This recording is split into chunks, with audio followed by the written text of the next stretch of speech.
مولانا محمود الحسن دیوبندی میر کارواں، حریت کے علمبردار، عہدساز اور عبقری شخصیت کا نام ہے۔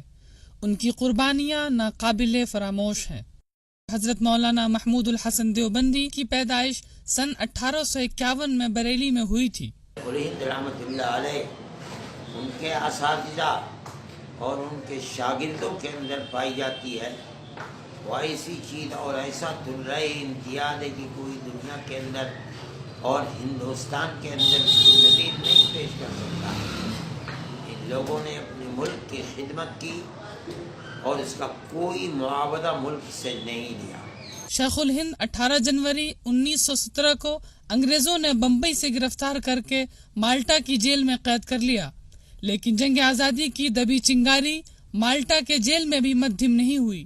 الہند رحمۃ اللہ علیہ ان کے اساتذہ اور ان کے شاگردوں کے اندر پائی جاتی ہے، وہ ایسی چیز اور ایسا درہ امتیاز ہے کہ کوئی دنیا کے اندر اور ہندوستان کے اندر اس کی نظیر نہیں پیش کر سکتا۔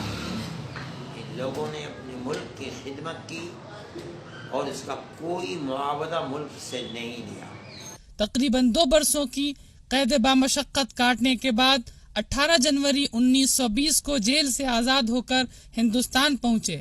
اسی دوران مہاتما گاندھی سے بمبئی میں ملاقات کر کے جنگ آزادی کو اور متحرک بنانے کے لیے لائحہ عمل طے کیا۔